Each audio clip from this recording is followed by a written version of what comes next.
Os voy a pedir por favor que me acompañéis a la epístola a los Romanos para leer en el capítulo 10 los versículos 1 al 17. Romanos capítulo 10, versículos 1 al 17.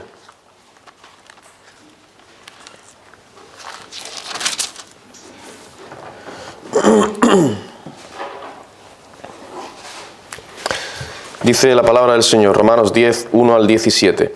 Hermanos, ciertamente el anhelo de mi corazón y mi oración a Dios por Israel es para salvación, porque yo les doy testimonio de que tienen celo de Dios, pero no conforme a ciencia, porque ignorando la justicia de Dios y procurando establecer la suya propia, no se han sujetado a la justicia de Dios, porque el fin de la ley es Cristo para justicia a todo aquel que cree.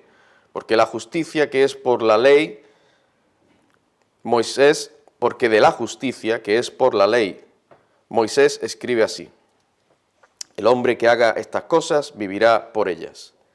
Pero la justicia que es por la fe dice así: no digas en tu corazón, ¿quién subirá al cielo? Esto es, para traer abajo a Cristo. O ¿quién descenderá al abismo? Esto es, para hacer subir a Cristo de entre los muertos. Mas ¿qué dice? Cerca de ti está la palabra, en tu boca y en tu corazón.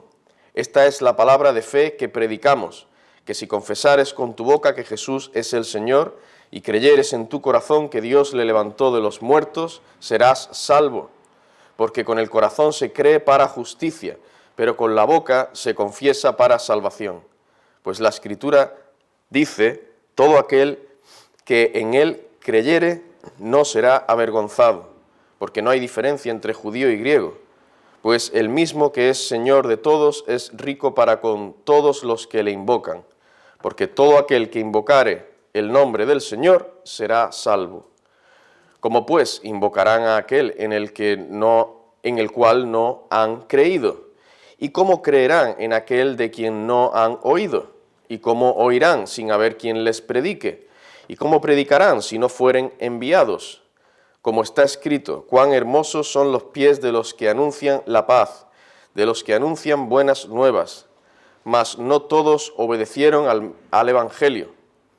Pues Isaías dice: Señor, ¿quién ha creído a nuestro anuncio?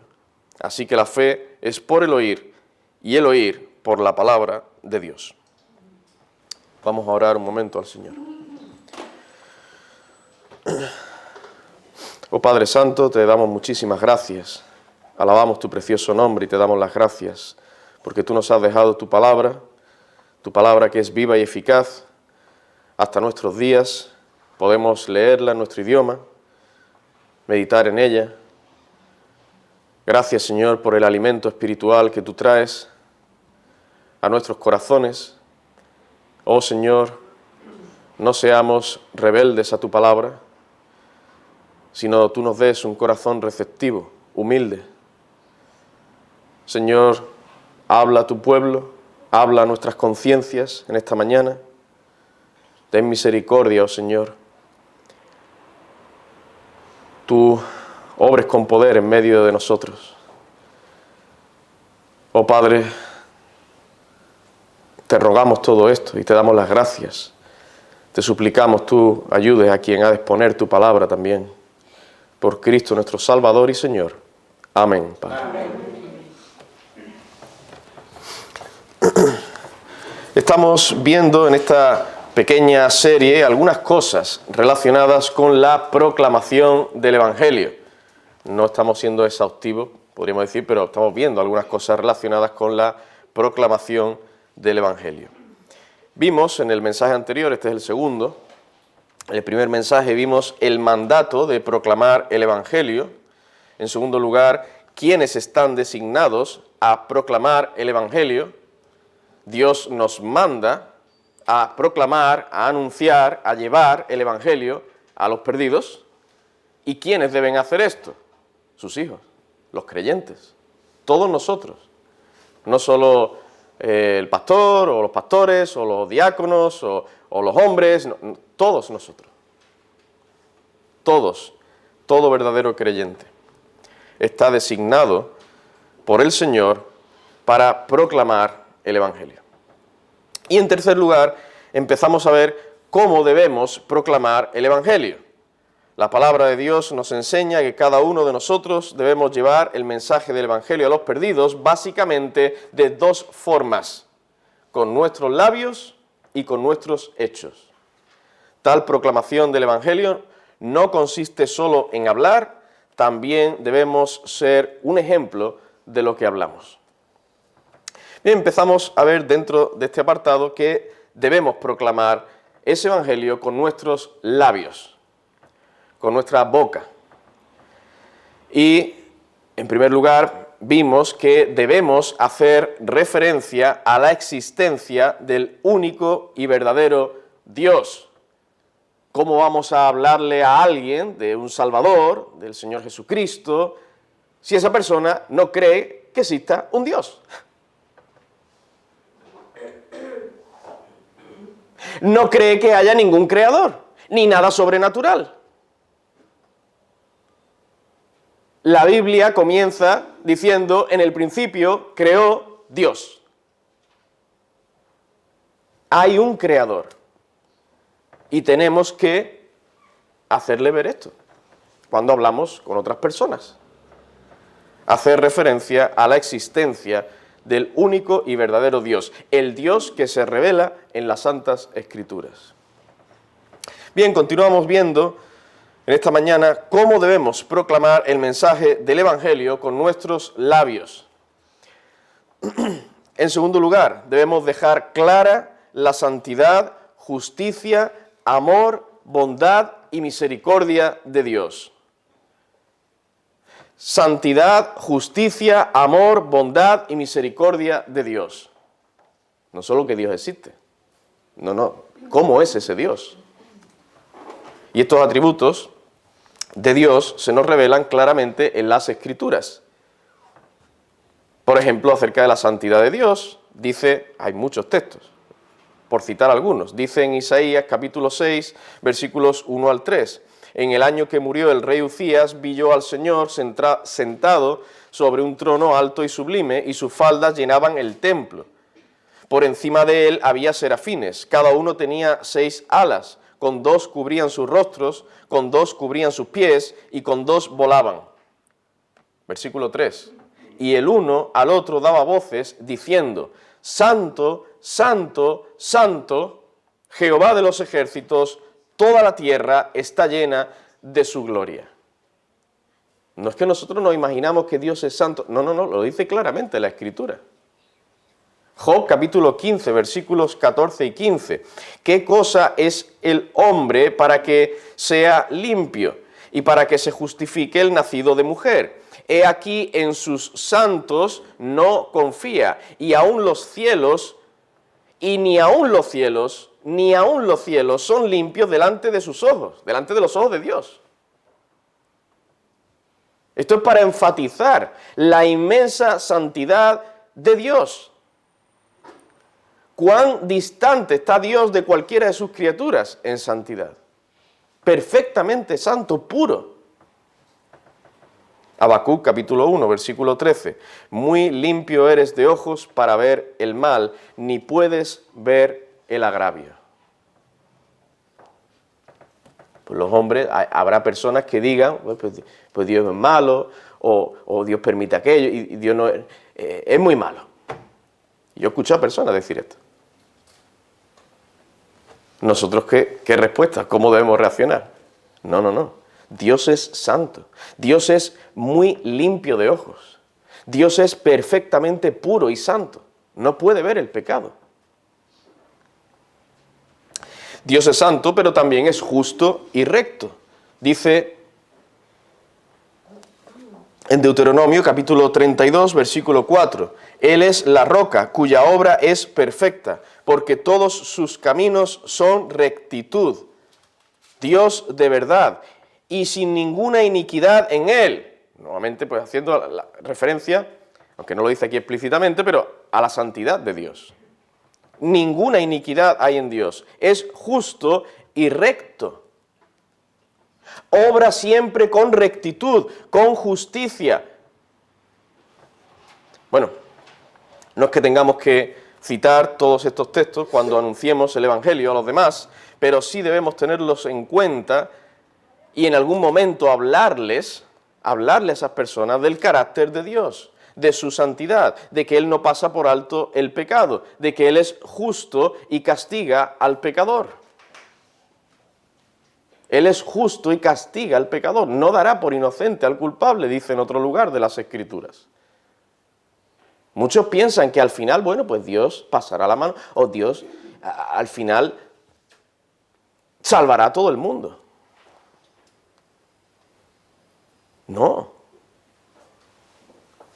Aquellos que persisten en su iniquidad, que no creen en el Señor Jesucristo, que no se arrepienten de sus pecados, Dios tiene que hacer justicia.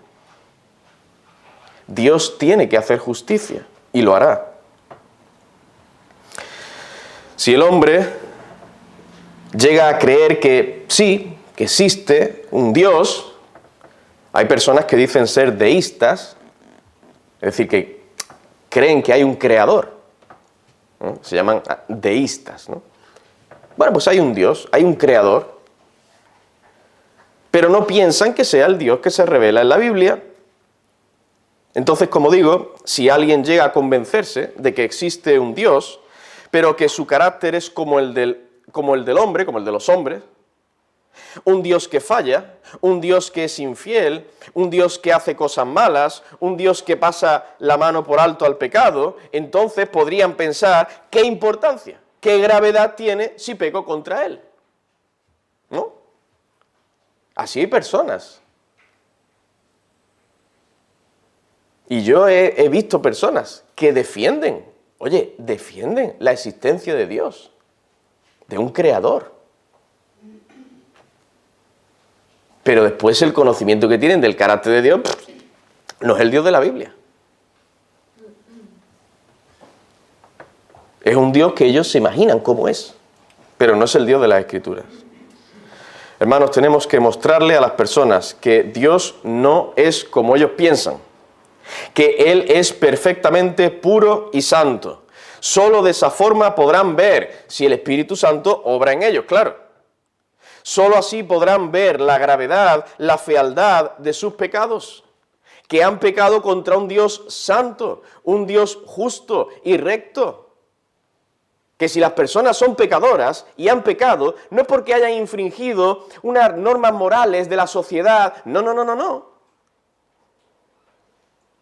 Es que no son muy educados, no se portan muy bien. No. Hacerles ver de alguna manera que han pecado contra un Dios santo. Ese Dios que existe, ese Dios creador, el Dios de la Biblia, es santo, es justo, es recto.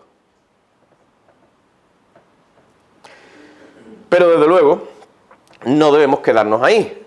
Dios también es bueno, amoroso y misericordioso. Y esto también debemos decirlo.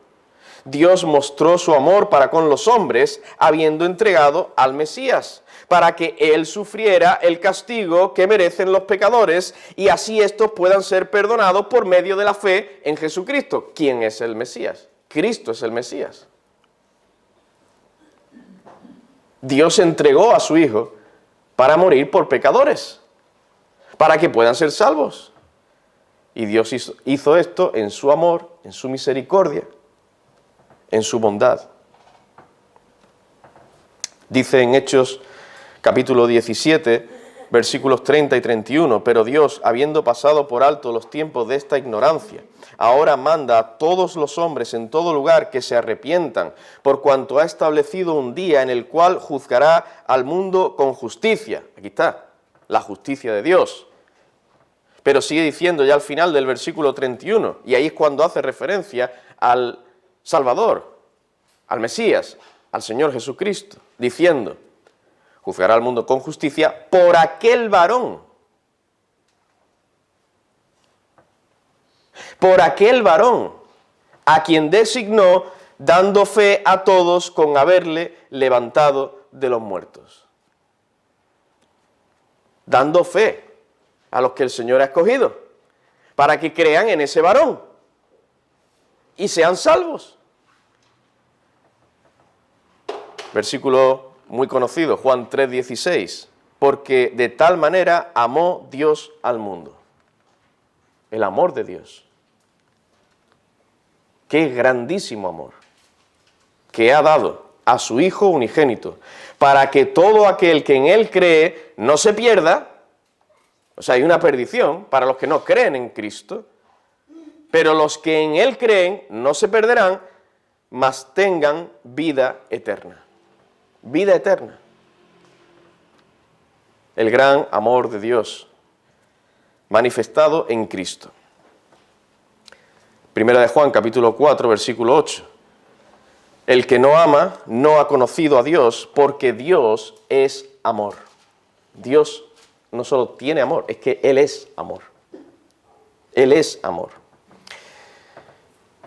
Y un texto muy importante, y resume, un pasaje que voy a leer ahora, resume lo que estoy diciendo. Tito capítulo 3, versículos 3 al 6. Esto es lo que nos enseña la palabra de Dios. Hermanos, y es lo que nosotros tenemos que transmitir a otros. No con temor, no con miedo.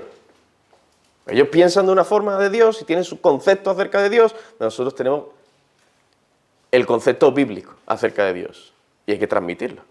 Tito capítulo 3, versículos 3 al 6, porque nosotros también éramos en otro tiempo insensatos, rebeldes, extraviados, esclavos de concupiscencias y deleites diversos, viviendo en malicia y envidia, aborrecibles y aborreciéndonos unos a otros. Versículo 4, pero cuando se manifestó la bondad de Dios,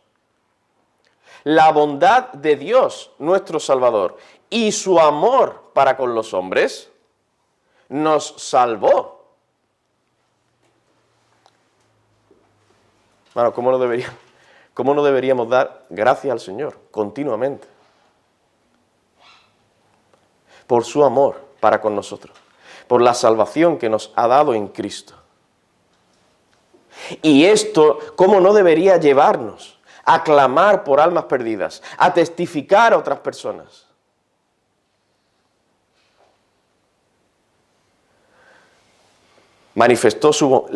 Cuando se manifestó la bondad de Dios, nuestro Salvador, y su amor para con los hombres, nos salvó, no por obras de justicia que nosotros hubiéramos hecho, sino por su misericordia.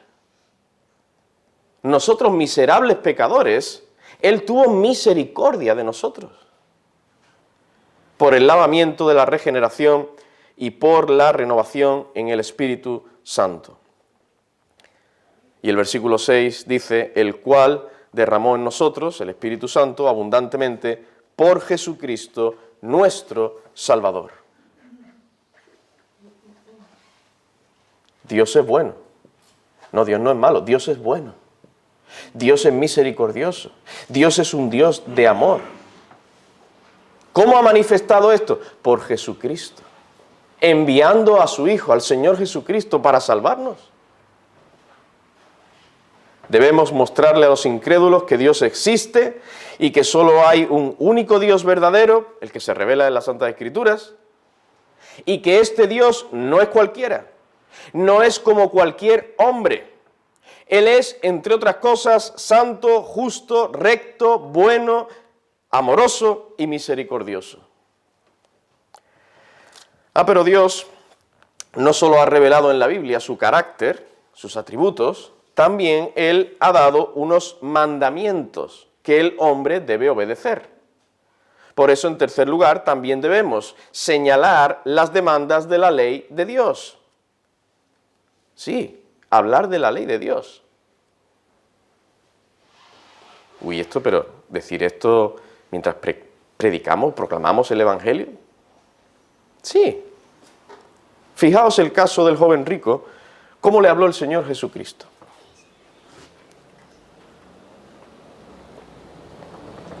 Vamos a ir a Marcos, capítulo 10, versículos 17 al 22. Marcos, capítulo 10, versículos 17 al 22. Al salir él para seguir su camino, el Señor Jesús, para seguir su camino, vino uno corriendo e hincando la rodilla delante de él, le preguntó, Maestro bueno, ¿qué haré para heredar la vida eterna? ¿qué haré para heredar la vida eterna? Hombre, a nosotros viene alguien haciéndonos esta pregunta. ¡Qué oportunidad para hablar el Evangelio! ¿Sí o no? ¡Qué oportunidad más buena! Señor, ayúdame para testificar a esta persona. ¿Qué haré para heredar la vida eterna? Bueno, el Señor Jesús le dijo en primer lugar, ¿por qué me llamas bueno? Ninguno hay bueno, sino solo uno, Dios. ¿Os dais cuenta? Aquí Cristo empieza diciéndole que solo hay un Dios y que ese Dios es bueno.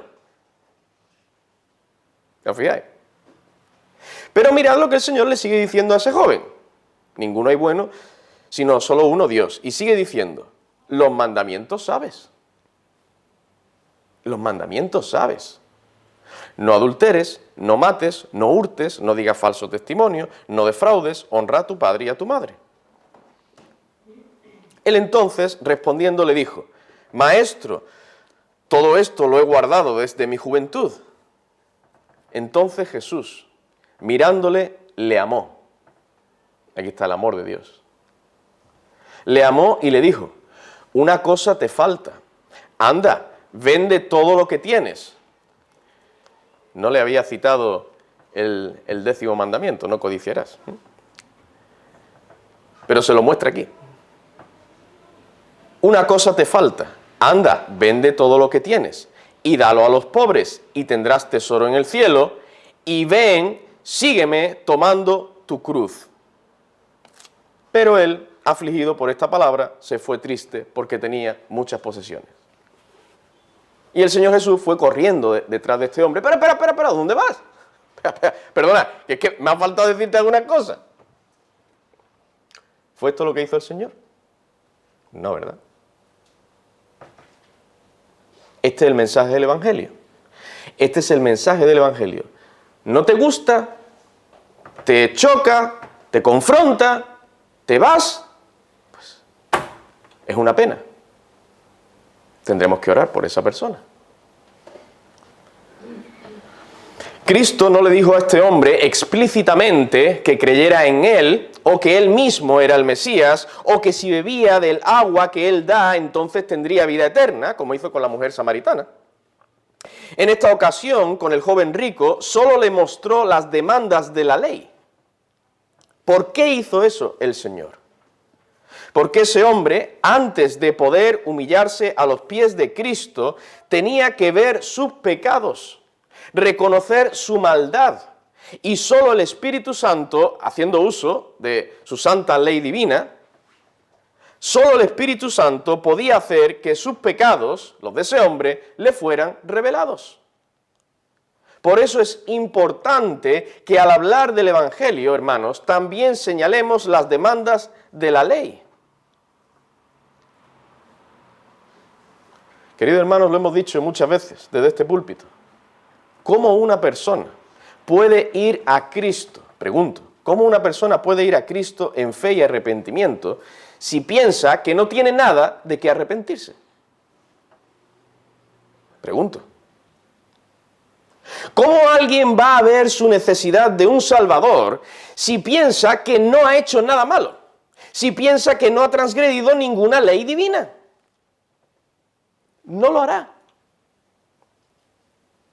Primero tiene que reconocer que es un pecador, que ha pecado contra Dios, que no ha obedecido su santa ley moral. Claro.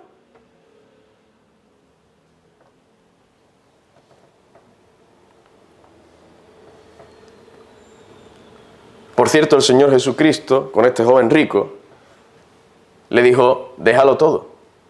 Pero también le dijo, ven y sígueme.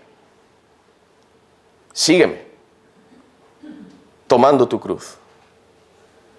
O sea, el Señor le llamó al arrepentimiento y a que le siguiera, que creyera en Él y le siguiera a Él, ¿no? Pero antes le había dicho, vende todo lo que tienes. Mira, esta es la ley de Dios.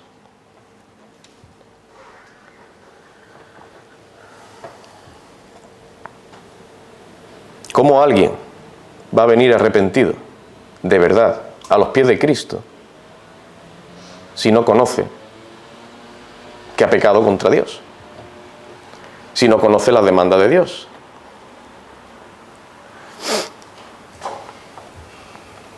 Como me decía, hablando yo con otras personas, ¿no?, incrédulas, decía, bueno, pues, ¿para qué voy a ser salvo? O sea, ¿para qué voy a ir un salvador? Si yo no he matado nunca a nadie. Yo nunca he robado. Yo me he encontrado con personas que se justifican. Yo respeto a todo el mundo. Esta palabra, yo respeto a todo el mundo.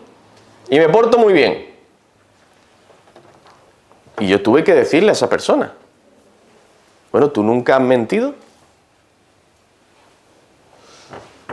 ¿Tú nunca has tenido un mal pensamiento en tu mente con otras mujeres? ¿Nunca ha habido orgullo en tu corazón? ¿Nunca le has hablado mal a nadie? ¿O has insultado a otras personas? Bueno.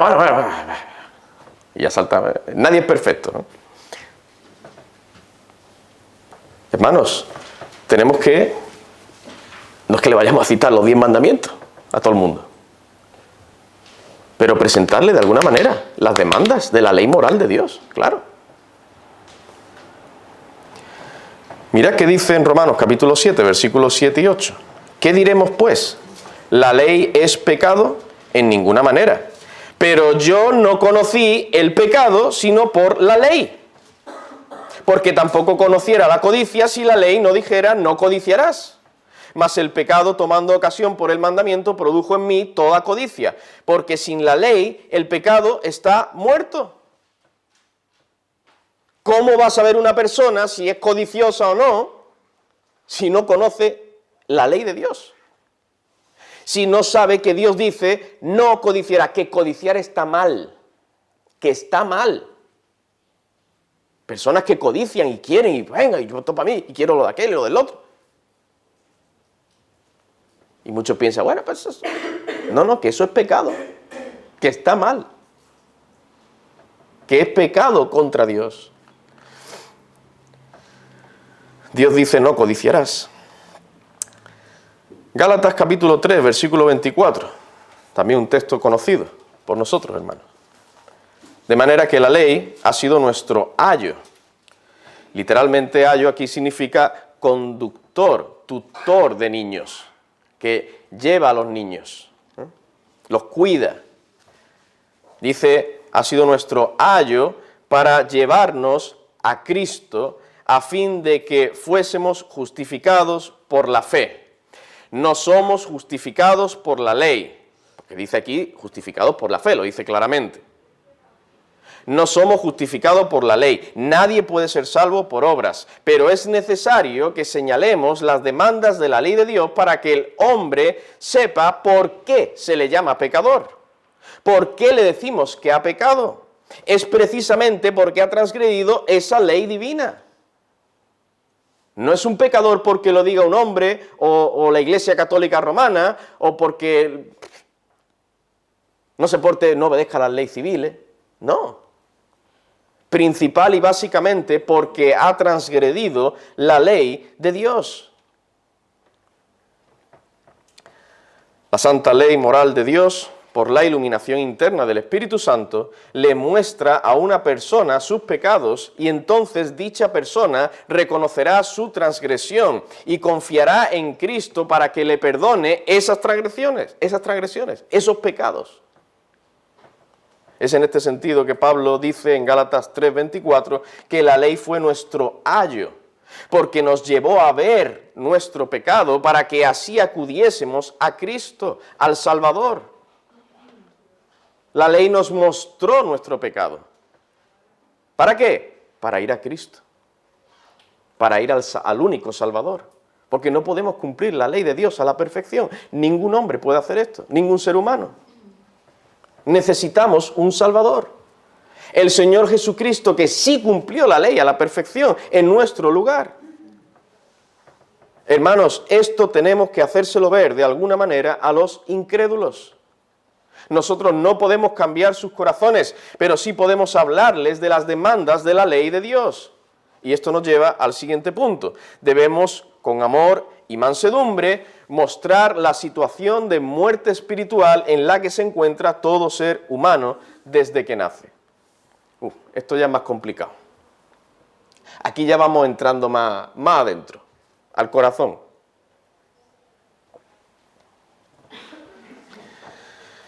Mostrar la situación de muerte espiritual en la que se encuentra todo ser humano desde que nace. Este punto va muy de la mano con el anterior.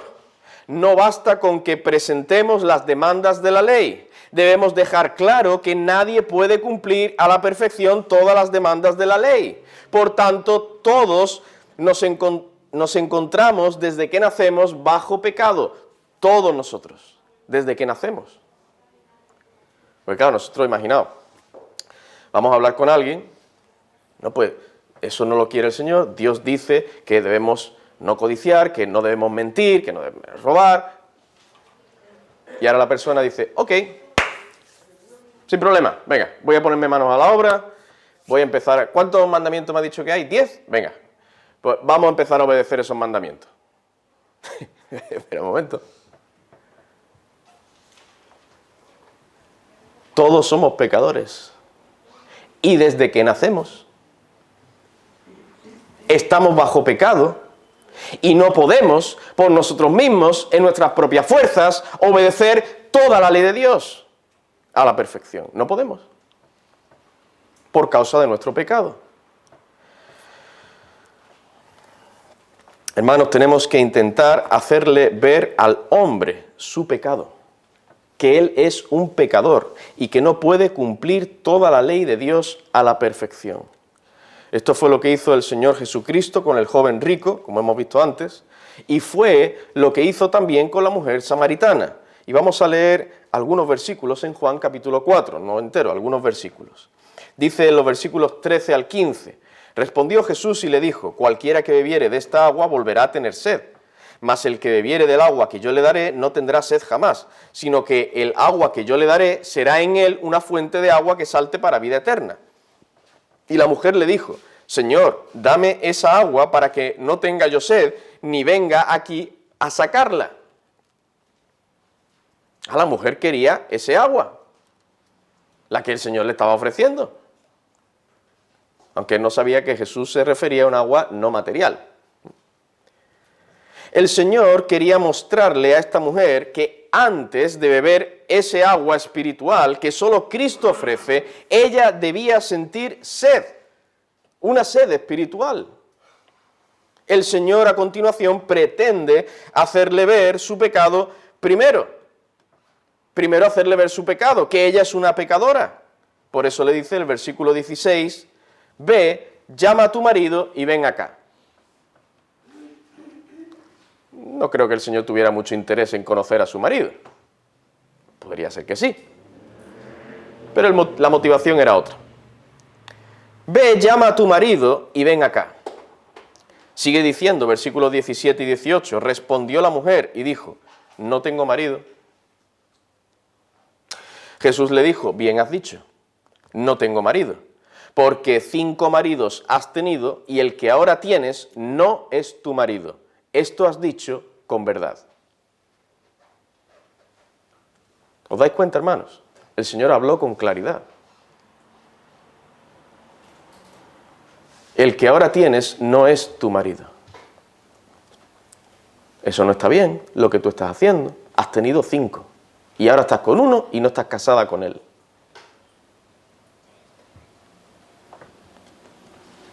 ¿Nos cuesta trabajo a nosotros, por ejemplo, decirle a algún familiar? Quizá algún conocido, algún compañero es más complicado, pero algún familiar que está viviendo en pecado y no están casados. Tu situación no es buena, tú no estás casado, tú no estás casada. Eso no lo quiere Dios. El Señor habló con claridad y valentía a aquella mujer. Le dijo, eres una pecadora. El apóstol Pedro también siguió este ejemplo de valentía de su maestro. Dice en Hechos, capítulo 4, versículos 8 al 11. Entonces Pedro, lleno del Espíritu Santo, les dijo: gobernantes del pueblo y ancianos de Israel, puesto que hoy se nos interroga acerca del beneficio hecho a un hombre enfermo, de qué manera éste haya sido sanado, sea notorio a todos vosotros y a todo el pueblo de Israel que en el nombre de Jesucristo de Nazaret, a quien vosotros crucificasteis. En el nombre de Jesucristo de Nazaret, que fue crucificado. No. A quien vosotros crucificasteis y a quien Dios resucitó de los muertos, por él este hombre está en vuestra presencia sano. Este Jesús es la piedra reprobada por vosotros, los edificadores, la cual ha venido a ser cabeza del ángulo.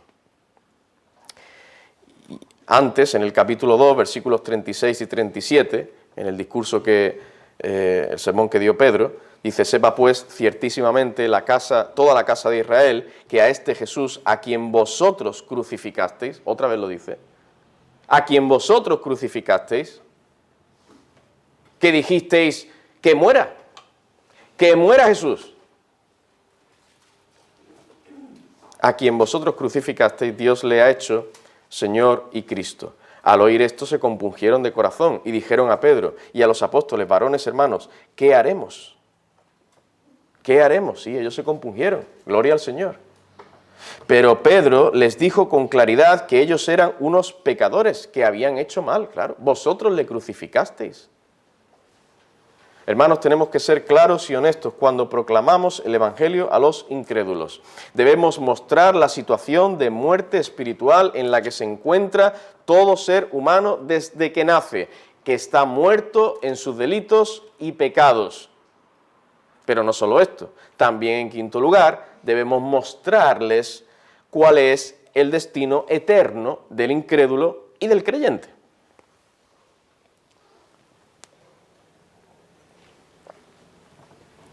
¿Qué les espera en la eternidad?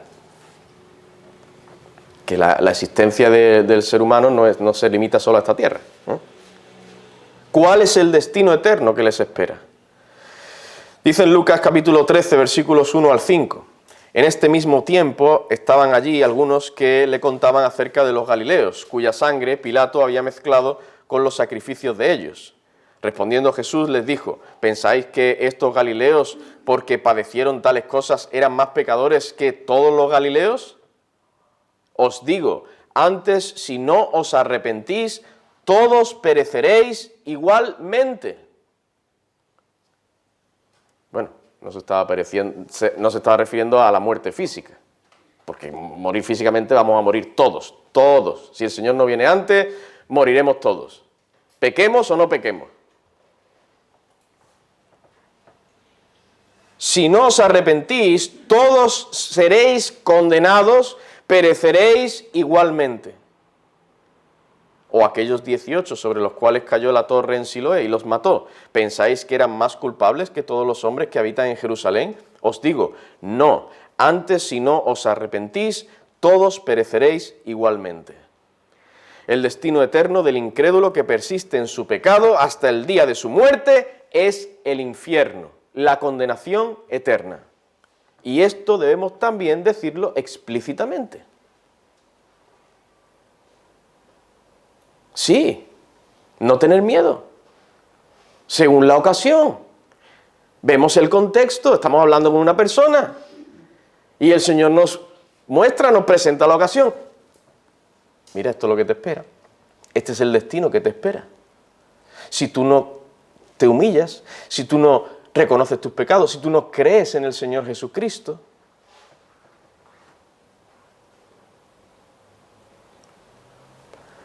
hoy en día no es muy popular hablar del infierno, pero nosotros debemos ser fieles a las almas incrédulas y advertirlas con claridad. No es bíblico que al final todos vamos a ir al cielo. No enseña esto la Escritura. Tampoco es cierto que no existe el infierno.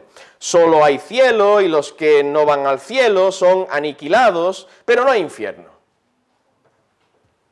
También hay algunos que piensan esto por ahí. La aniquilación. Deja de existir el alma. Esto no es cierto. No es lo que enseña la Biblia. Esto es un error. Fijaos lo que enseñó el Señor Jesucristo, Mateo capítulo 10, versículo 28. Y no temáis a los que matan el cuerpo, mas el alma no pueden matar. Temed más bien a aquel que puede destruir el alma y el cuerpo en el infierno. Y aquí destruir no se refiere a aniquilación o desaparición, se refiere a echar a perder o a condenación, perdición eterna. Pues mirad qué dice en Marcos capítulo 9, versículos 45 y 46. Hay que interpretar los textos a la luz de otros textos paralelos, a la luz de las Escrituras. Marcos 9, 45 y 46. Y si tu pie te fuere ocasión de caer, córtalo. Mejor te es entrar a la vida cojo que teniendo 2 pies ser echado en el infierno, al fuego que no puede ser apagado, donde el gusano de ellos no muere y el fuego nunca se apaga. Está hablando aquí de una condenación eterna, de un sufrimiento eterno, que no termina, no tiene fin. Esto es el infierno. Separación eterna de Dios, de toda clase de bien. Pero también es necesario que presentemos cuál es el destino de los creyentes, que no solo existe el infierno, que no es que solo haya infierno. Por la gracia y la misericordia de Dios hay esperanza para el hombre, hay un cielo. El destino eterno de aquel que ha creído verdaderamente en Jesucristo es el cielo, la vida eterna. Juan 5, capítulo 5, versículo 24. De cierto os digo, el que oye mi palabra y cree al que me envió, tiene vida eterna y no vendrá a condenación, mas ha pasado de muerte a vida. Sí, hay que decir esto también, y esto nos lleva a lo siguiente que debemos tener en cuenta a la hora de proclamar el Evangelio con nuestros labios. Debemos también proclamar cuál es la única forma en la que una persona puede ser salva. Pero esto lo veremos en el próximo sermón, si el Señor lo permite. Vamos a concluir ya con algunas aplicaciones prácticas.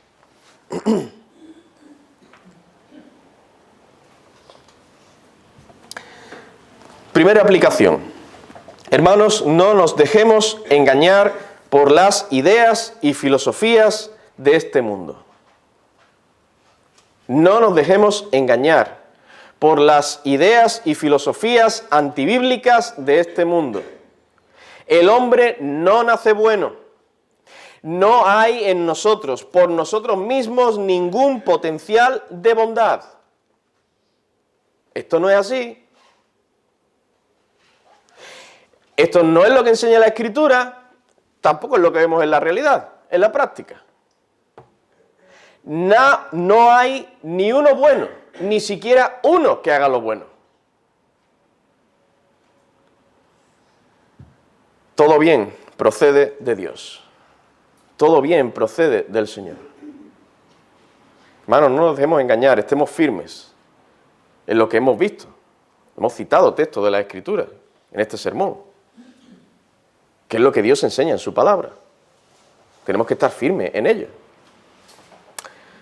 Y en segundo lugar, o segunda aplicación, debemos transmitir el mensaje puro del Evangelio.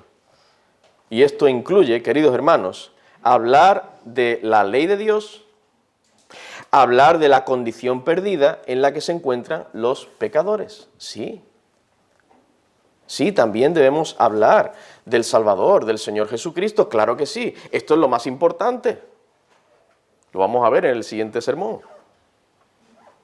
Pero no irán verdaderamente compungidos, humillados, arrepentidos a Cristo, los pecadores, si no reconocen primeramente que son pecadores, que han pecado y siguen pecando contra un Dios 3 veces santo.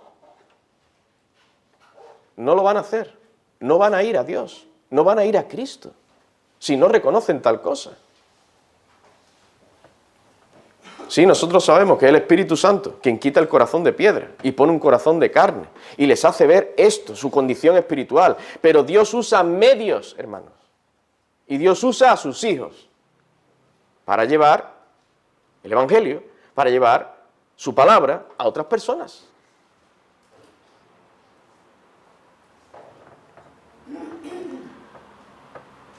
Cuando tú has hablado con tus hijos, los que tenemos hijos en casa, o con tus nietos, ¿tú le has dicho estas cosas claramente?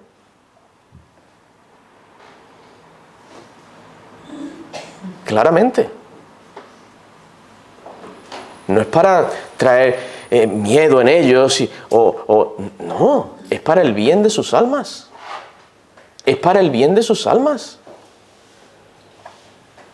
Así estamos transmitiendo el mensaje puro del Evangelio.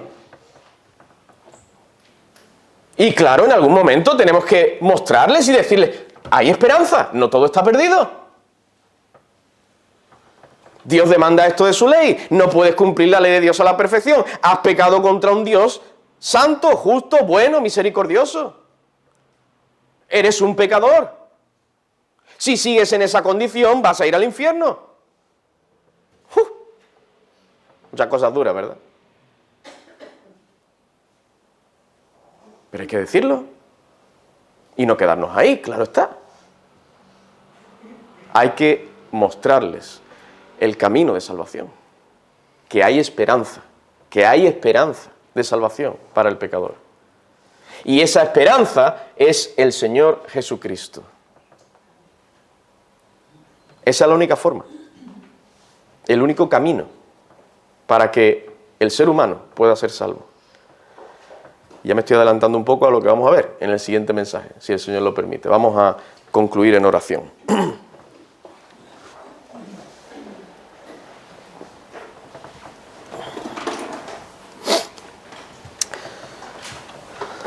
Señor y Dios nuestro, te damos las gracias.